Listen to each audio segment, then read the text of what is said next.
So I recently returned from a book signing tour, and my 2-year-old daughter runs up to me super excited, and she looks me in the eye and goes, "Daddy, don't be a Minosaurus." So keep that image of this fictitious Minosaurus in the back of your mind for the next 18 minutes. But on another trip, I was really honored to be invited to South Africa. And one of the other speakers there was the great Nelson Mandela. So during his amazing speech, he mentioned a quote from Maya Angelou that went something like this: "In life, people will forget what you said, they'll forget what you did, but they'll never forget how you made them feel." So I sat there in awe and thought to myself, that's just wrong. In the digital age, that is not correct. But who am I to question that? So for the next 4 years, my team and I conducted extensive research around how are people going to remember all of us in this digital age. And whether it was our interviews with a CEO or a soccer mom or a senator or a school teacher, everyone had 3 pressing questions, 3 very important questions. And those questions were, in this crazy hyper-connected world, how do I achieve my best life, leadership, and legacy? Life, leadership, legacy. Now, historically, if you were to be made into a traditional postage stamp, you had to do something amazing. You had to be a celebrity, or do something great, or do both. But the shift that we've seen is that all of us today are mini digital celebrities. We're all leaving a digital stamp today, tomorrow, 5 years from now, 50 years, 500 years from now. So the question was, what exactly is this digital stamp comprised of? And it turns out it's comprised of 2 things. It's comprised of digital footprints, and it's comprised of digital shadows. Now, your digital footprint is anything that you upload about yourself. That's a text, a tweet, a post. So you somewhat have control over your digital footprint. But the more important part of that equation is your digital shadow. That's what others post about you online. And it might be your offline activity or your online activity. Yes, it might be your offline activity. That's why in 2008 I wrote in the book, "What Happens in Vegas Stays on YouTube." So if we have this monumental shift to where we're all creating a digital stamp, what do the best digital leaders today do to leave their best stamp, to lead their best life, legacy, and leadership? So it turns out they all practice and embrace 5 habits, 5 simple habits. And conveniently enough, it forms the acronym of STAMP. And so those 5 habits are simple. It's not about adding stuff to our lives, it's about taking away. T is for true. You got to follow your passions, then success will follow. A is for act. Nothing happens without action. We need to take that first step. M is for map. We need to have a firm destination in mind, but we also need to be flexible in our path on how we get to that destination. And lastly, P is for people. We need to blanket ourselves with the right people, both offline and also online. So let's start with the first one, S for simple. So please, by a show of hands, how many of you think you're pretty good at multitasking? I've got my hand raised. Okay, I just made liars out of all of us. It turns out in our research, the neuroscience shows that actually human beings can't multitask. We can't parallel process 2 creative tasks at once like a computer can. Instead, we switch between tasks. So we're not really multitasking, we're just switching between tasks. And that switch has a cost in efficiency, as our brain tries to determine if we're multitasking on 3 different creative tasks, which one's the most important, which one should I switch to, which one should I be working on. So ironically enough, we're doing the exact opposite of what we're trying to achieve. We're trying to leave this great digital stamp, so we think we need to do more. We need to beat Father Time, yet Father Time is undefeated. And so we do that multitasking. We're actually making ourselves less efficient. We're doing the exact opposite of what we're trying to do. How bad is it? Your IQ drops in the moment 10 points when you're multitasking. Now, I don't know about you, but I can't afford to give up 10 points off my IQ. The other thing, if you look at that, that's the equivalent of not sleeping for 36 hours, which has twice the effect of smoking marijuana. Now, I don't want you to leave those doors today going, that was the greatest TED Talk ever. He told us go smoke some pot. No, I want you to use that as a mnemonic to remind yourselves when you catch yourself multitasking, it's a good mnemonic to remember you're actually being less efficient. And I can say that because I'm a recovering multitasker. So let's look at T. This is for true. Now, a lot of leadership books, they talk about envision your funeral and what do you want people to say about you at your funeral? What do you want your legacy to be? Well, we don't have to wait for our funeral in this day and age because we can just Google ourselves to figure out what people are saying about us. And I won't ask you to raise your hands about if you've Googled yourself. It's called a vanity search, and we've all done it. But if you'll entertain me for a second, I'll pull out your mobile devices. And some of you are going, pull it out, I never put it away.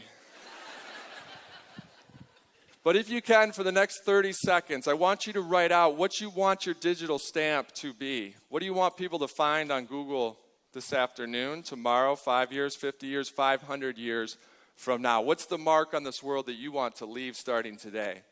So if you would, for the next 30 seconds, type that out.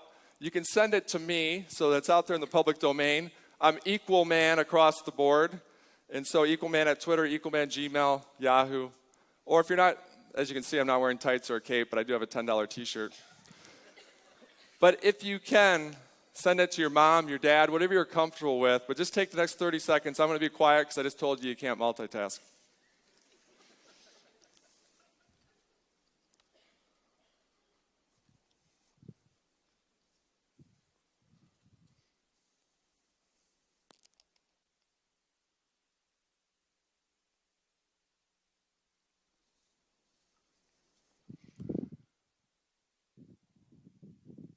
Okay, as you finish that up, I'm going to tell a quick story. So one of the people we looked at was a turnaround CEO. We wanted to know how she was successful at going into companies and turning them around and making them successful.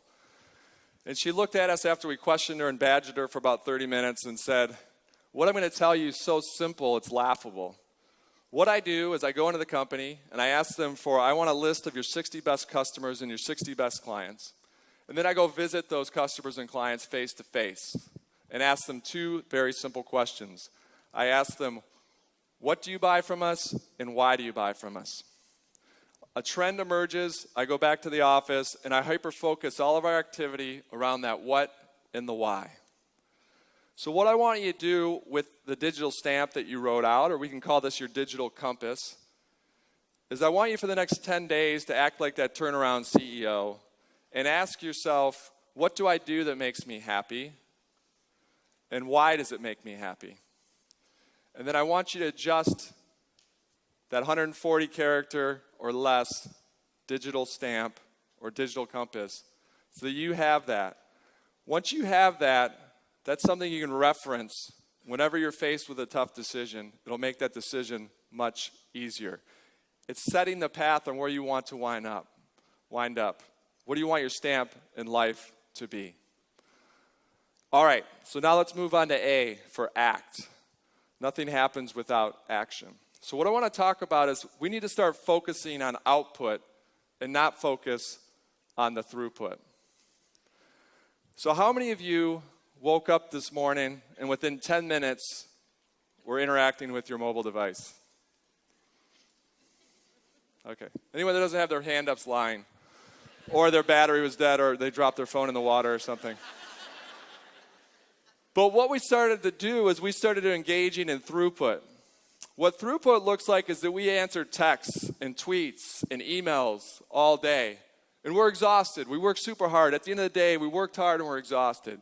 Yet we have nothing to show for it. We didn't produce anything. We have no output. And so we want to hyper-focus on that output. And so a lot of us look at trying to do everything And if you look at the word everything, what you need to do is most of us focus on the every. And what we need to focus is on the thing. What are the things that actually change this world? So a quick story about how meaningless throughput is that when I was the head of marketing at TravelZoo, we were fortunate to be one of the top performing stocks on the NASDAQ. So it was a crazy time. I was super stressed, and I needed a break. So I needed to take a vacation. But I knew if I took a vacation, that I'd have 1,000 emails during the course of that vacation. And what had happened is I'd fall in the trap that many of us do. These digital tools are designed to work for us, but yet I found myself working for the digital tool, email.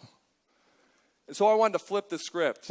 So what I decided to do is I'm going to take that vacation, and I made my out-of-office reply look like it was coming from the server. So it said, "Thank you for your email. This mailbox is temporarily full. If your email is important, please resend it on October the 1st. That's when I was returning. So I have this amazing vacation.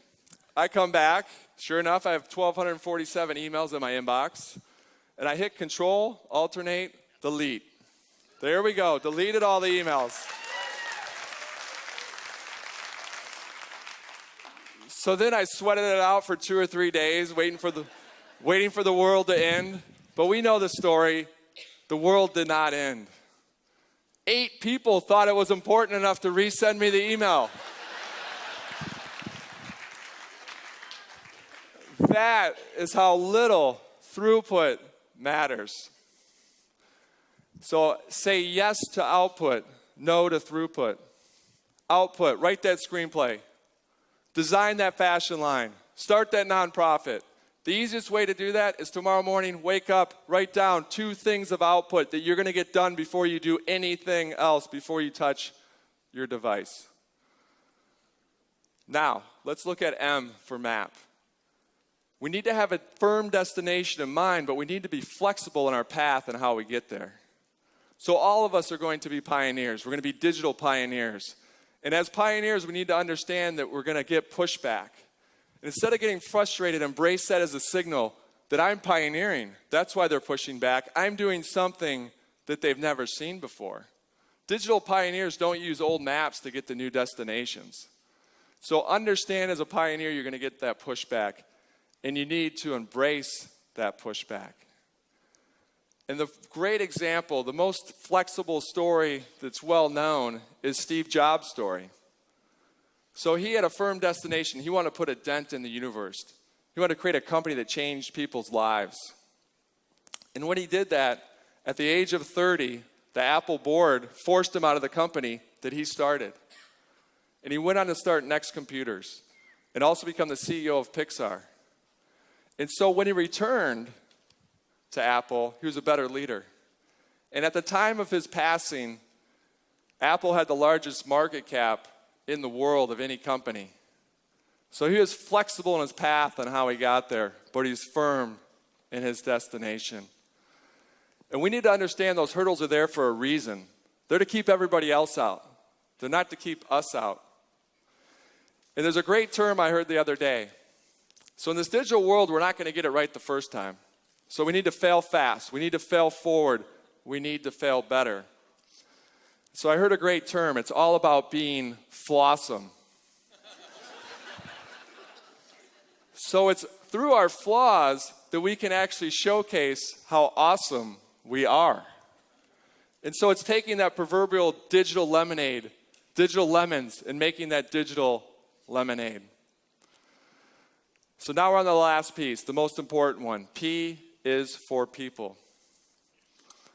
Now, we need to build our network before we actually need our network, but most of us do the opposite. We ask for a favor from our network before we've actually built that relationship, whether it's offline or online. But as we look online, we actually need to do the opposite of what we're all doing. A lot of us ask, how can I get you to follow me? How can I get you to like me? How can I get you to view a video? When we need to ask the exact opposite question, how can I give you something? Once you give, you will get. You'll get more followers than you can ever imagine once you start to give. You've heard of pay it forward? This is all about posting it forward in the online world. So a quick example, when I sat down to write, which was going to become the most viewed video about social media in the world, I didn't ask the question, what am I going to get from writing this and producing this? I asked, what can I give the audience of value? And that way, both parties win. So you need to get in order to give. And I'd be remiss, I'm a writer, so I had to write, I'm not a speaker, so I'm a writer, so I had to write something down here today. And so I wrote a little poem called #DigitalStamp. As a youth with little a plan, my dad oft asked, what footprints are you going to leave in the sand? It meant little then, but with time, this became a very motivating line. If up to me, what will be my ultimate legacy? Social media, search, mobile, and more leave digital footprints on the floor. Digital shadows, if you will, fulfilling all that I fulfill, following all that I fulfill. My grandchildren and great-grandchildren, what will they see and think of me? What is my digital legacy?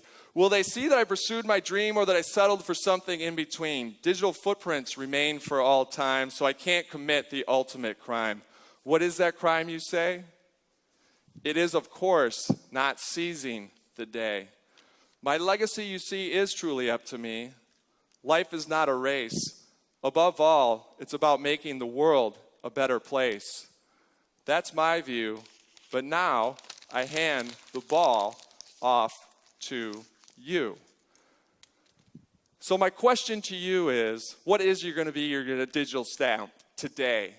Is it going to inspire people today, tomorrow, 5 years, 50 years, 500 years from now? Are you going to practice those 5 tips that all digital leaders and habits that they embrace? Being simple, true, act, map, and blanking yourself with the right people, both offline and online. And so that circles us back to the quote that we started off with. In life, people will remember what you said. They will remember what you did. But the greatness that is Nelson Mandela, Maya Angelou, they got the most important part right. In life, it's really all about who are you going to uplift and how are you going to make people feel. Whether that's through a text or, more importantly, whether it's through touch, the human touch. These digital tools aren't there to replace a laugh, a smile, or a kiss. Or as my daughter would say, don't be a Minosaurus. Thank you.